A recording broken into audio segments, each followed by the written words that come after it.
Okay, good morning. Nandito tayo ngayon sa Grace Thrift.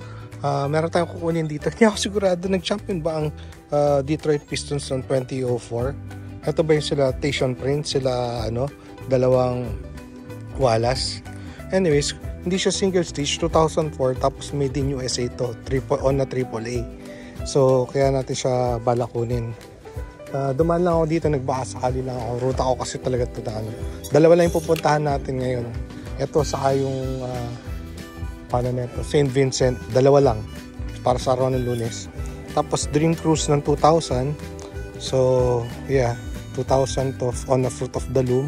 Hindi siya single stitch pero 2000 pa rin ito. Nag-made donate puro Dream Cruise Yung iba matataas ng date, kinuha ko lang yung mga mabababa. Katulad nito 97 single stitch Dream Cruise. So kunin natin yan. Tingnan natin kung baka may presyo. Tapos ito BFT large, made in USA din, single stitch to na yan, fishy. And then Dream Cruise uli 1998. Tapos isang Lacoste Chamba sa isang Michigan na made in USA. Yan. So ito yung kunin natin. Meron pa nga doon iba pag-isipan natin. Then, dito na tayo sa Valley World. Akala ko Chamba na naman tayo. Tingnan mo yung color. Tapos yung sleeves. So, akala ko Carhartt na naman ibang brand. White Bear clothing. Dumaan pa tayo dito sa Valley World. Meron tayong nakita dito, Minnesota Vikings per size small leather jacket, $30. Sugalan ko kaya to, pambenta lang din dito, kumita lang ng $20.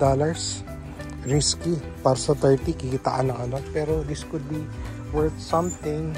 Tapos meron pa siyang embroidery sa likod doon, laki, Vikings leather jacket. So pag-isipan ko to ha. Oops. Dito na tayo sa next store natin. Hindi natin kinuha yung yung jacket. Pero ito may kukunin tayo dito, isa naligaw. Bali itong vlog na to dadagdag na lang natin para bukas. Okay, dahil konti lang yung nakuha natin ngayon, dadagdag natin yung makukuha natin bukas. Okay. Good morning. Ito yung first stop natin ngayon, Valley World. 50% off sila ngayon dito sa branch na to. So hopefully may mga makuha tayo. Tara. May nauna uli sa akin kaso lang nakapila na siya. Pero hindi naman siya gano'n nauna masyado. Anyways, yun na yun. Ito yung makukuha natin ngayon. Yan, puno na. Pero ito may pagbibigyan tayo na ito. Ito yung mga napili natin. Isang Columbia, RL, Oakley, Boss, RL, Polo, RL, Penguin, RL, Lacoste, ayan, ACDC, Staple, Emporio Armani, Umbro, ito wala, pang kids. Ito nasama yan, hindi kasama. Pero yun yung mahanger nakuha na natin yan. Ito, Hugo Boss, may Mancha, Penguin, Vineyard, pambenta dito. Ito, Obey. Ito, Harvard, Luma na Champion. Tapos isang Carhartt. Tapos mga Levi's. Tapos Levi's na shorts. Fox na isang Oakley na Wind. Tapos Penguin. Tapos mga shorts. Ang madali lang tayo. Ito, BKE pambenta dito sa Nike na vintage. Tapos ito, Russell Athletics saka triple XL na Gerbo. Okay? Yan yung mga balak natin kunin. Yun, tapos na tayo dito sa Valley World. Pabalik na tayo sa palapit sa atin. So ito yung mga nakuha natin ngayon. 1, 2, got 3, got 4, small one, And then 5. Medyo marami tayong nakuha ngayon. Okay. Flex lang natin sa bahay. Marami rin tayong iniwan. Second na Value World. 50% off din sila dito para tanghali na. So hindi na ako aasa na makarami dito. Baka makakuha lang tayo ng mga ilan, okay na. Sayang naman. Hindi tayo gano'n namimili dito dahil mataas din ang presyo dito pag may sale lang. Tara.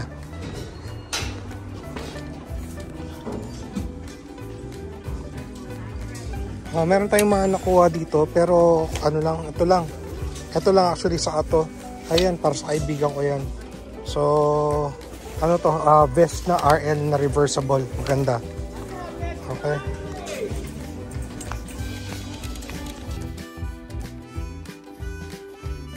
Okay, bahay na tayo. Medyo marami tayong nakuha, hindi lang to. As in marami, pero hindi ko napapakita yun dahil yun naman ay is either para sa kaibigan ko or pampenta ko.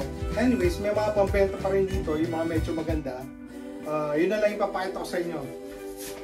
Simulan natin itong ating mga nakalimbat ngayon, araw ng Tuesday. Isa lang yung footwear natin ngayon, isang loafer na Olhan, meron siyang tassel. Meron sana isa doon penny loafer, kaso lang ang taas ng presyo, size 9. This one is also a size 9. Ang condition nito is maybe 9.4. Okay pa yung upper niya. Tapos hindi naman siya ganun kaupod. Ayan siguro konting linis, buff lang ang kailangan nito. Okay. Isa lang yung natin ngayon, footwear. Ito lang, Olhan. Size 9D. Isa lang. Tapos, dito muna tayo sa mga shorts. Pakita ko muna sa inyo. Meron tayo isang divided na size large. Itim na cargo na sweat. So, kaya ako siya kinuha. Tapos, meron siyang tassel. Meron siyang drawstring. Kahit medyo maano yung garter nito, pwede mong hikitan. Pero overall, condition nito 9.5, 9.6. Again, this one is a size large. Inseam siguro mga 7 inches. Ibig sabihin yung mula sa punja. Tapos ito, nakakita tayo. Ang ganda lang nito. This one is a bird dog. Pwede ko itong ibenta dito. Pwede ko rin iuwi. This one is also a size large. Ang ganda na ito, technical din siya. May pabulsa, may pa-zipper. Yan, may pera ba? Walang pera. Pwede lagyan ng coins. So, pwede mo pang jogging, pang mall, pang swimming siguro, pwede rin. All bird dogs. Ang brand nito, pwede kong iuwi. Size large. John Carl, baka gusto mo. Basta ito, kaya ako kinuha. This one is a J. Crew. 5 inches inseam to malamang. So, pwede pang swim, pwede pang bahay. This one is brand new, kaya ako rin siya kinuha. Ang original price niya is $60. So, yeah. So, figure na okay quality din tong na to, J. Crew. So, uwi ko to. Pag hindi to mabili, marami tong pwedeng pagbigyan na matutuwa. Tapos, next one. We have this one, Oakley size 34. Medyo, kaya ko siya kinuha. Ang Oakley kasi, mga cut na ito mahaba eh. Pero medyo ito, saka medyo simple. Yan meron siyang pa zipper dito. May hidden pocket siya dyan. Basic shorts na black lang siya. So ang ganda lang din ito. Size 34, tapos magaan siya. Yan. Tapos nakakuha tayo ng isang, kung familiar kayo sa ito, para mas mabigat pa sa Carhartt. Ang brand nito, Duluth. Ayan size 36. Ngayon ba naman yung construction nito, parang hindi ka iiwan. Kahit sumabit ka, parang hindi mapupunit. Very solid. Ang bigat niya. Size 36. So, pang heavy duty rin to. Pang workwear. Next one. Dalawa pala. Magkaiba ng shade ng konti, kung papansin nyo. Pero ito, PPSG ko to. Ito ay pang sexy boy. Yan. Ang brand niya ay Redhead. So, meron na akong mga ganito dati. Bihira lang ako makakuha nito. So, pag nakakuha ko nito, pang-rotate ko itong mga to. Yan. Ito yung mga favorite shorts ko. Nasa harap yung packets pang fishing. Dalawa yan. So, PSG ko muna to, size 36. So, kung maluwag sa akin, sa aking bebenta. And last one for the shorts, this one. This one is a Mansing wear from Penguin. Makers of Penguin. Ganun din siya. Yan, black lang. Ang ganda ng details nito, malinis. Itim na itim pa siya. Yan, size 36 din. So, Maui, calling Maui. John Carl. Ang ganda nito, sobra. Kung medyo napaikli lang nito, personal ko na naman. Pero actually, pwede ko itong pa-alter eh. Patutupi ko na lang to, ganyan no. Para sexy boy. Yan, mas maikli. Baka pwede. Tingnan natin. Anyways, yan lang yung mga ating shorts. Sa pants, sakto lang yung pants natin. Medyo malaki yung sizing, pero kaya ko sila tinuluyan dahil sa 501. But not this one. This one is sa 514, 34 by 30. Yan. Naunahan na naman tayo sa isang tindahan, although maaga na tayo pumunta. Pero hindi ganun kaaga, hindi ganun ka-late. Marami pa rin tayo nakuha, as you can see. Tapos, so pumunta ako sa second store, second the Valley World, nandun din siya. Doon nauna na siya siguro mga 10 to 15 minutes, kaya wala na akong gano'n nakuha doon. Ito, 501, 38 by 32. Okay? Kasi ito, ang ganda ng kulay nito. Another 501, size 40 by 32. So, meron ako alam na mga size 38 and size 40 na nangangailangan ng magagandang pants. So, kumukuha din tayo. Okay? At ito na yung mga pambenta nating iba. Sana bilhin bukas, araw na Wednesday. Meron tayong denim jacket na triple XL na Jerbow. Yan. So, sana mabenta natin ito bukas ng kahit mga $20. 1,000 pesos lang. Triple XL. So, dito mabili yun, triple XL, mas malaki, mas maganda kasi maraming malalaking tao dito na naghahanap din ng mga garments na ganito. Yan, triple XL. Ang laki. Tapos, meron tayong BKE na maganda. Yan, pambenta ko lang din dito. Ganda sana nito, oh. Kung naging polo to, or ano, ganda nito, oh. Parang technical, tas magaan, BKE. Hindi nga lang natin alam sa Pilipinas to, pero dito medyo sikat to. At least, nabibenta nila. Ako, nabibenta ko doon sa pinagbebentahan ko. Tapos ito, hindi ko to sa inyo napakita. This one is a made in USA. 100% wool to malamang. Pure virgin wool. Pendleton. Dati kumukuha ako nito, pero inuwi ko sa Pilipinas, hindi ko mabenta. So, dito ko na lang ito mabenta. So, ito sana mabenta ko rin ito bukas ng mga $20. Sana, I'm hoping, itong Pendleton na to. Sana mo-convert natin to into cash tomorrow. Tapos ito, iuwi ko sana itong Emporio Armani, katulad yung nabenta ko na Salvatore Ferragamo, na parehas din na Chinese collar. Pero wala rin silang, walang eagle eh. So, ibebenta ko na lang dito. Pero kung may eagle yan, uwi ko to. Katulad dun sa Ferragamo, ibebenta ko na lang din to. Kahit makakuha lang ako dito ng $15. Sayang to, oh. Napakasayang na ito. Size large, good condition. Emporio Armani pa naman, hindi Giorgio Armani, hindi Armani Exchange. This one is the Emporio Armani. Isa sa pinakamataas na ano nila. Kumbaga ito sa Polo Lauren, ito yun. Or baka RL. Double RL. Anyways. Tapos, ewan ko kung nakita nyo to. Ito, I'm contemplating kung ibebenta ko to bukas or uwi ko to sa Pilipinas. This one is a staple. And dami nagkakalapati sa atin eh, oh. Kung di man nila alam tong brand na staple, ano siya, yung button niya pang rugby. Pero medyo tinipid kasi yung original na rugby naka-type yan eh. Hindi dapat kita yung botones. So wala siyang layer dito. Pero meron siyang blue bar, kung blue bar man yan. Yan oh. Ang laki. Ang kalapate, pang kalapatids. Size medium. So, pag-isipan natin to kung ibebenta ko to. Marami na ako bebenta bukas actually. Lagpas na isang tab. Papaalam mo ko bukas. Subukan ko magpaalam sa kanya kung pwede ko siyang i-video habang namimili siya. Tapos ito, basic lang, Michigan State na on-field na Nike dry fit. So sana bilhin niyo sa akin ng mga $5-7. Ganun lang. Ganun lang ano nito, mga magkano ba $7? Mga 350-400 pesos. Ganun lang. Sa palitan 56 o 58. Okay. Yun lang yun. Tapos ito na, yung mga iuwi natin ng Pilipinas. Unang-una, meron tayong Oakley na full zip, size medium. Ang ganda na ito. Ang gaan, oh. Para siyang packable. Feeling ko packable to. May vent sa likod. May zipper ba? Wala. May vent siya sa likod yan. Tapos may hood siya. Ganda oh. Parang camo. Oakley, size medium. Sir Arshad. Dumadami na. Yung mga Oakley. Kasi ito, binunod ko lang to kanina. Ang pangalan Halstone o Hailstone. Nung dinouble check ko, $80 yung isang gantong t-shirt nila. Yan. So, size large to.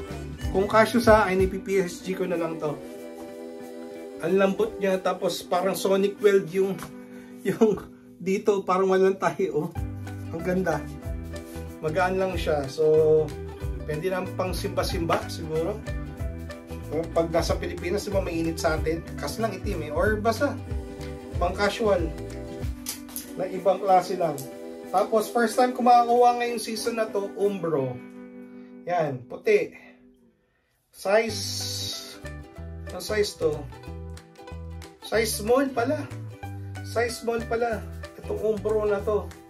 Uwi ko ba to? Benta ko na lang to dito. Subukan ko na ibenta to bukas dito.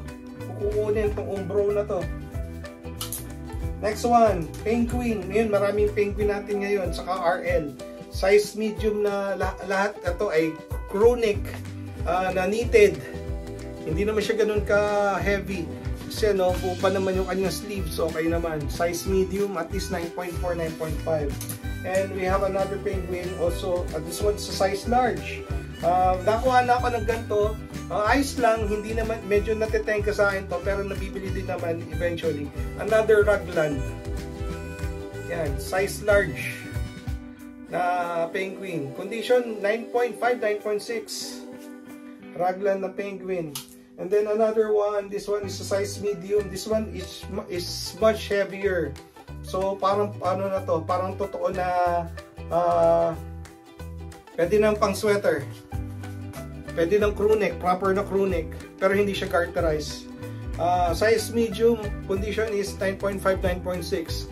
Meron siyang ano dito, oh, parang splatter, paint splatter yung sa likod niya. Medyo ano lang. Anyways, marami na yung ganito natin, so hopefully mapagalaw natin yung mga Penguin natin ng mga ganito. And we have another, we have a shirt from yesterday. This one is from yesterday. Yan, ito sa ano ba? Ito galing din to kahapon. Kahapon din to. Hindi ko lang napakita sa inyo ata. Ayan. Heritage Slim Fit. Ayan. Tapos yung mga iba, hindi ko napapakita kasi pang ano lang naman yun. Hindi na akin. And then this one came from today. A size 6 Lacoste. Pero hindi ko pa siya nasusukat. Size 6.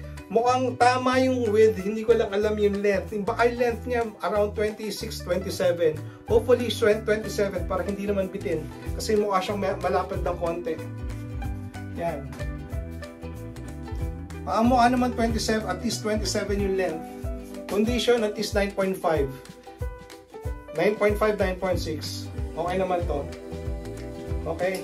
Tapos, kanina, hindi ko rin ito napakita sa inyo. This one is a size 7. Sir Mark, size 7 eh. Sukatin na lang natin kung kasyo sa'yo. Ang ganda sana, oh. Oh. Ang ganda sana, oh. Malambot yung sleeves niya, oh. Ibang klaseng cotton. Ayan. Ganda, oh. Size 7, at least 9.6 condition. Okay. Punta na tayo sa mga RL. Tinuluyan ko to dahil size small. Ayan, sa pink. Ayan. Sana naging solid color pero wala eh. Ito yung nakita natin. So, anong magagawa natin, di ba? Marami din tayong mainiwan. Yung may mga tama-tama, yung medyo mahal. Yung may mga konti, may mga tas-tas. So, yung mga ganun nakikita natin, iniiwan na natin yun. Hindi na natin pinanghihinayangan. Tapos, nakakuha tayo ng XLTG. At least, ang condition nito 9.6, 9.7. Ganda, para siyang brand new. Ganda. And lalo na to, 9.6, 9.7, 9.8. Ang ganda ng color nito. This one is a size medium. So, ito, mabilis to. Malamang sa malamang. Sold kagad to. Classic fit. Gold tag. Tapos, meron tayong isang short sleeve XL. At least 9.5, 9.6. Basic. Basic. Yan. Basic. Tapos ito, parang maliit eh. Parang nakalagay custom fit size large. So, feeling ko, women's ba? Hindi ako sigurado ha. Baka naman large, baka men's din naman. Baka men's din naman. Pero yan siya. Pag nasukat ko to at ipopost natin kung ano yung dimensions niya. Condition nito, pag na-plancha, pag nalaban na plancha, baka 9.6, 9.7. Multicolored pony. Tapos this one, medyo may dumi-dumi pa. And also sa sleeve. So, subukan natin itong laban. This size medium. Kaya ko siya tinuluyan. Yung combination niya ng parang pink. And this one, blue. Okay naman siya. So, at least 9.4, 9.5. Pag nalaban, baka pwedeng steady 9.5. Next one, also 9.4, 9.5. May dumi-dumi din to. Nakita ko na to kanina, pero gamble tayo dito. Susubukan natin laban. Yan, dahil pinstripe siya and it's a size large, good size. Yan. Pag nalaban natin to, sana tumino. Ganda rin ito, oh. Tapos next one, as another size 16. Another 16 and a half. Yan. Multicolored pony. Parang ngayon lang ako nakakuha ng gantong green na pinstripes. So large or extra large ang sizing. Pag na laban na plancha, baka umagat ng 9.5, 9.6, 9.7. Gusot lang kasi, kaya hindi maganda tignan. And then this one, first time ko nakakuha ng size medium, knit dress shirt ang nakalagay. Tapos, para siyang stretch. Oh. So, yan. Condition nito, 9.6, 9.7 again. Yan. And then next one is a size small. Maganda rin ng color combination nito. White, blue, sa atong pink. Size small. And last one, yung pinaka-chamba natin ngayong araw na to, ay itong vest na size large. Ganda ng ano nito, detail nito na leather na pull tab. Yan. Leather na pull tab. Ang special dito ay this one is reversible. So yung kabilang side niya ay green. Yan. Hindi ko na papakita. Yan. Size large. So, ganda na ito. Okay. O, yan lang yung ano natin, video natin for today. Hopefully, we have another one tomorrow. O, hanggang dito na lang ulit. Salamat sa pagsama. Hanggang sa muli, paalam.